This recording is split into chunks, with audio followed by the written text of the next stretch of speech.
hindi pwede ito sa air cargo. Shout out everyone, this is Kwentuhan.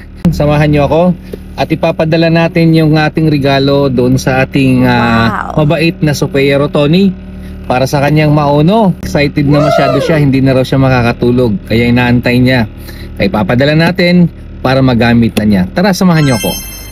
Ayan guys, nandito na tayo sa ating padalahan. Bit-bit na natin itong mauno na para kay Sophia. Tayo dito sa air cargo ni Jack International Company. Nandito yung kaibigan ko. Tara, puntahan natin. Eto na, papadala ko na kay Kuya Ricky itong mauno. Ito si Kuya Ricky ang tatanggap at ipapadala niya sa Pilipinas. Ayan bay, magkano yan? Air cargo yan. Ano to ba?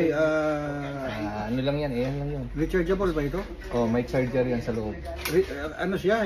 Rechargeable, no? Oh, rechargeable. May battery siya sa loob dyan sa device. Ay, Hindi pwede sa air cargo? madadali na tayo nito. Sayang to. Pag uwi ka, pwede mo ito madala. Pero pag air cargo natin, pag mga rechargeable lahat, Ay, ganun? pinagbawal na nila. Oy, Ate Sophia, hindi pala Masita tayo sa airport nito pag x-ray, sayang. Maka-penalty tayo. Ay, ganun? 500 to 1,000 yung penalty natin.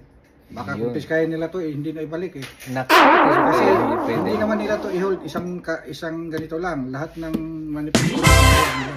Kasi hindi naman nila pwede paalisin tong basta may battery pala sa loob. Ganun. Lahat ng rechargeable ngayon. Okay. Mga pressurized, pinagbawal na. Sayang to, rechargeable talaga to. Oh, rechargeable talaga siya. Pero bawal. Bawal na po. Ay, Ate Sophia, pasensya na. Pag-uwi ko na lang, Paglapit na po. doon ko na lang ipadadalhin. Ako na lang magdadala nito, no? Kaya yung pagkaano mo, pagkasabik mo, saka mo na lang yan isasabik. Lapit na, katapusan na eh. Oo, ilang days na lang. Sige, antayin mo na natin. Antayin na lang. Okay, Saglit lang thank yan. you.